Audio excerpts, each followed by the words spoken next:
आज पूरा देश 3 रंगों में रंगा नजर आ रहा है। आज की 3 सबसे खास तस्वीरें भी हम आपको दिखा देते हैं। जम्मू कश्मीर से अलग होकर नए केंद्र शासित प्रदेश बने लद्दाख में आजादी का जश्न मनाया गया। इसके अलावा पीएम मोदी ने लाल किले की प्राचीर से तिरंगा फहराने के बाद देश को संबोधित किया। इसके अलावा श्रीनगर की तस्वीरें भी यहां पर आपके सामने। ये 3 तस्वीरें लद्दाख, दिल्ली और श्रीनगर की हैं। लद्दाख में जहां पर केंद्र शासित प्रदेश बनाए जाने के बाद एक अलग जश्न यहां पर देखने को मिल रहा था, तो ये दूसरी तस्वीरें दिल्ली से निकलकर सामने आई थी, जब लाल किले की प्राचीर से यहां पर प्रधानमंत्री नरेंद्र मोदी का 92 मिनट लंबा भाषण यहां पर सुनने को मिला, जिसमें उन्होंने तमाम बातों का जिक्र किया। और तीसरी तस्वीर यहां पर श्रीनगर से आपके सामने है। तो कश्मीर से कन्याकुमारी तक जश्न आजादी का ये नया रंग देखने को मिल रहा है। पूरे देश में अलग अलग कार्यक्रम यहां पर हो रहे हैं। स्वतंत्रता दिवस को यहां पर पूरे जोर शोर से उत्साह के साथ मनाया जा रहा है।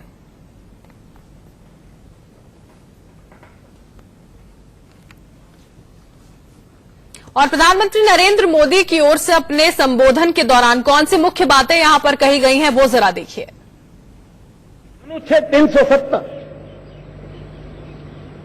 35A, आर्टिकल 370 और 35A, क्या कारण था?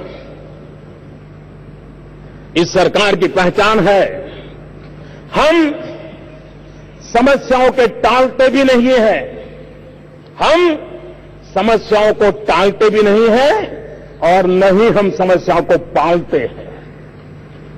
अब समस्याओं को टालने का भी वक्त नहीं है, अब समस्याओं को पालने का भी वक्त नहीं है।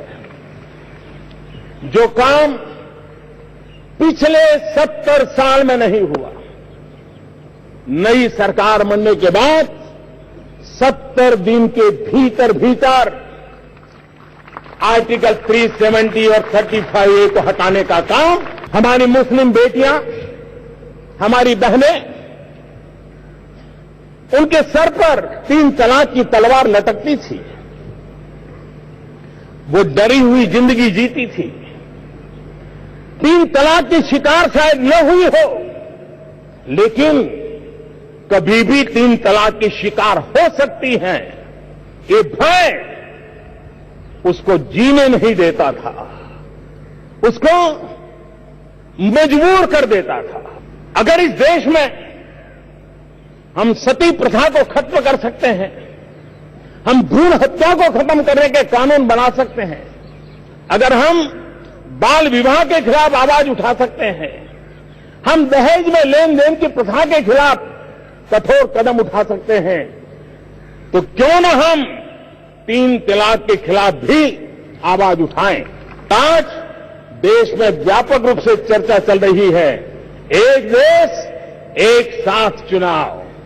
जीएसटी के माध्यम से हमने 1 नेशन 1 टैक्स, उस सपने को साकार किया। और अपने इस पूरे संबोधन के बाद हम आपको बता दें, प्रधानमंत्री नरेंद्र मोदी हर बार जिस तरह से बच्चों के बीच में पहुंचते हैं प्रोटोकॉल तोड़कर, आज भी वो बच्चों के बीच पहुंचे, उनसे मुलाकात की। देखिए उसी दौरान की तस्वीरें, उत्साह बच्चों का देखने लायक था। यहां पर किस तरह से उनके आगे वो आते रहे, मुस्कुराते रहे, बातचीत करने की कोशिश होती रही। जब उनसे बातचीत की थी, बच्चों से यहां पर बातचीत की गई थी, उनसे पूछा गया था कि जब प्रधानमंत्री आपके बीच पहुंचे थे, क्या बात हुई, क्या कुछ हुआ, तो वो कह रहे थे कि आगे बढ़ें, पढ़ाई करें, फोकस्ड रहें। ये तमाम चीजें थी जो प्रधानमंत्री की ओर से इन बच्चों को कही गई।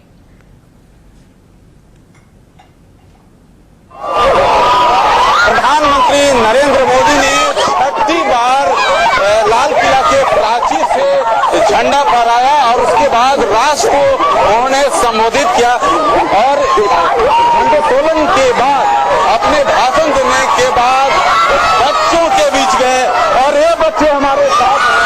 आप बताइए क्या प्रधानमंत्री ने कहा? प्रधानमंत्री से आपने हाथ मिलाया, क्या कहा आपने? बहुत अच्छा लगा, हमें बहुत मजा आया। मुझसे हाथ मिलाया, मैंने कहा बहुत बहुत शुक्रिया, जैसे बच्चों की बहुत ज्यादा भीड़ तो बहुत ज्यादा थी, पर हमने हाथ मिलाया, मैं काफी अच्छा लगा। आपसे बात भी उन्होंने हमारा नाम पूछा था और हमारे स्कूल का नाम पूछा था। अच्छा, आप बताओ क्या प्रधानमंत्री ने दिखाई? वो बहुत अच्छे हैं और उन्हें ये पूछा था कि तुम्हारी प्रैक्टिस कितने दिन तक चल रही है और तुम यहाँ अच्छी प्रैक्टिस हो रही है। आप बताओ। ये सर हमसे भी यही पूछा था कि आपके स्कूल का क्या नाम है, आपका क्या नाम है। प्रधानमंत्री बहुत अच्छे हैं, उन्होंने हमारे स्कूल का नाम पूछा। तो ये बच्चे हैं काफी उत्साह से भरे हुए। आपसे क्या प्रधानमंत्री से हाथ मिलाया, क्या प्रधानमंत्री ने कही, आपसे क्या पूछा? प्रधानमंत्री से हमने यूँ कहा कि तो ये देख सकते हैं कि बच्चे, हाँ, प्रधानमंत्री जी ने मेरे से नाम पूछा और पूछा कि क्या यहाँ पे मुझे बहुत गर्व महसूस हो रहा है, मैं यहाँ पे आई हूँ और बहुत अच्छा लग रहा है मुझे। तो बच्चे प्रधानमंत्री से मिलकर काफी उत्साहित हैं। उनका साफ तौर पे कहना है कि जिस तरह से प्रधानमंत्री ने यहाँ पर जो अपना भाषण दिया, राष्ट्र के नाम उन्होंने संदेश दिया, काफी महत्वपूर्ण है। कैमरामैन पंकज के साथ राकेश कुमार सिंह, इंडिया न्यूज, लाल किला, दिल्ली। और वहीं प्रधानमंत्री नरेंद्र मोदी ने पानी के महत्व को भी समझाते हुए कहा कि देश के कई इलाकों में पानी के लिए एक बहुत बड़ा संकट पैदा हो गया है और इसे दूर करने की योजना भी बनाई जा रही है। इस दौरान पीएम मोदी ने बाढ़ पीड़ितों का दर्द भी बांटा। आने वाले दिनों में जल जीवन मिशन को लेकर के आगे बढ़ेंगे।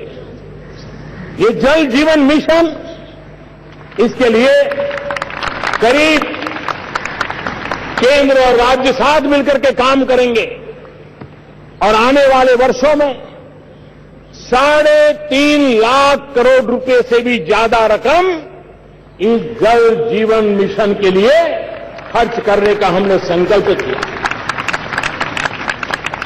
जल संचय हो, जल सिंचन हो,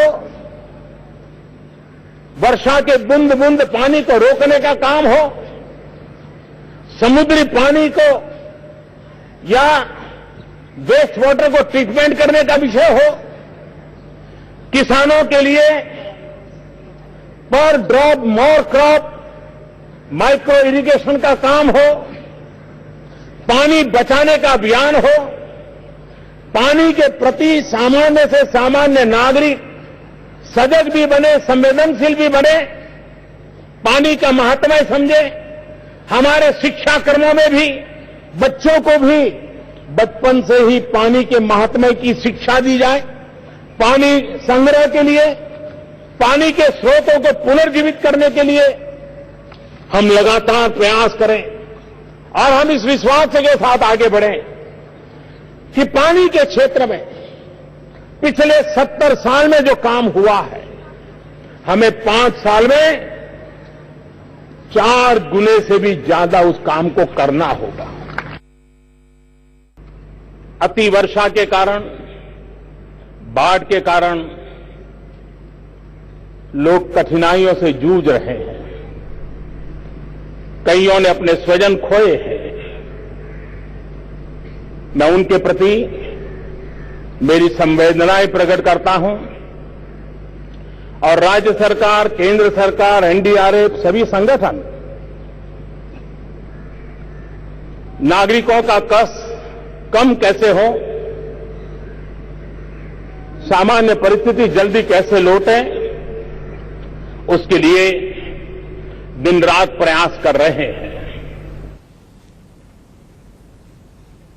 प्रधानमंत्री मोदी ने लाल किले की प्राचीर से 3 तलाक का भी जिक्र किया। उन्होंने कहा कि मुस्लिम महिलाओं पर हमेशा 3 तलाक की तलवार लटकी रहती थी, लेकिन अब उन्हें इस डर से मुक्ति मिल गई है। पीएम ने गरीबों और किसानों के सम्मान पर भी बात की। हमारी मुस्लिम बेटियां, हमारी बहनें, उनके सर पर 3 तलाक की तलवार लटकती थी। वो डरी हुई जिंदगी जीती थी। 3 तलाक की शिकार शायद न हुई हो, लेकिन कभी भी 3 तलाक की शिकार हो सकती हैं, ये भय उसको जीने नहीं देता था, उसको मजबूर कर देता था। दुनिया के कई देश,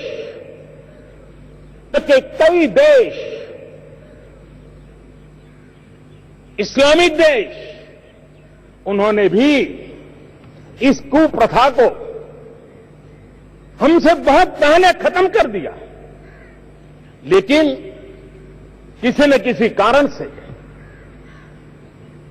हमारी मुस्लिम माताओं बहनों को हक देने में हम हिचकिचाते थे। अगर इस देश में हम सती प्रथा को खत्म कर सकते हैं, हम भ्रूण हत्या को खत्म करने के कानून बना सकते हैं, अगर हम बाल विवाह के खिलाफ आवाज उठा सकते हैं, हम दहेज में लेन देन की प्रथा के खिलाफ कठोर कदम उठा सकते हैं, तो क्यों न हम 3 तलाक के खिलाफ भी आवाज उठाएं। और इसलिए भारत के लोकतंत्र के स्पिरिट को पकड़ते हुए, भारत के संविधान की भावना को, बाबा साहब आंबेडकर की भावना को आदर करते हुए हमारी मुस्लिम बहनों को भी समान अधिकार मिले, उनके अंदर भी एक नया विश्वास पैदा हो, भारत की विकास यात्रा में वो भी सक्रिय भागीदार बने, इसलिए हमने इस महत्वपूर्ण निर्णय को किया। ये निर्णय राजनीति के तराजू से तोलने के निर्णय नहीं होते हैं, सदियों तक माताओं बहनों के जीवन की रक्षा की गारंटी देते हैं। जब हम सपना देखते हैं कि देश के किसान की आय 2 गुनी होनी चाहिए, जब हम सपना देखते हैं कि आजादी के 75 साल हिंदुस्तान में कोई परिवार, गरीब से गरीब भी उसका पक्का घर होना चाहिए, जब हम सपना देखते हैं कि आजादी के 75 साल जब करें तब देश के हर परिवार के अंदर बिजली होनी चाहिए, जब हम सपना देखते हैं कि आजादी के 75 साल करें तब हिंदुस्तान के हर गांव में ऑप्टिकल फाइबर नेटवर्क हो, ब्रॉडबैंड की कनेक्टिविटी हो, लॉन्ग डिस्टेंस एजुकेशन की सुविधा हो, ये सारे जब सपने देखते हैं, हमारे समुद्री संपत्ति, ब्लू इकोनॉमी, इस क्षेत्र को हम बल दें, हमारे मछुआरे भाइयों बहनों को हम ताकत दें, हमारा किसान अन्नदाता है, ऊर्जादाता बने, हमारा किसान ये भी एक्सपोर्टर क्यों न बने, दुनिया के हमारे अंदर हमारे किसानों के द्वारा पैदा की हुई चीजों का डंका क्यों न बजे, इन सपनों को लेकर के हम चलना चाहते हैं। केंद्र शासित प्रदेश बनने के बाद पहली बार आजादी का जश्न मनाया गया। लद्दाख से बीजेपी सांसद जामयांग शेरिंग भी आजादी के इस जश्न में लोगों के साथ झूमते नजर आए। जश्न के बाद उन्होंने कहा कि 70 साल से जो मांगे अधूरी थी वो पूरी हुई हैं और असल मायने में लद्दाख आज आजादी मना रहा है। उसी दौरान की तस्वीरें यहां पर आपके सामने हैं, जब तमाम आम लोग और साथ ही साथ सांसद साहब जो थे, बीजेपी सांसद जामयांग शेरिंग, वो यहां पर जश्न मनाते हुए नजर आए थे। सभी का ये कहना कि जो मांगे इतने सालों से की जा रही थी वो अब जाकर पूरी हुई हैं और सही मायने में आज हम आजादी मना रहे हैं।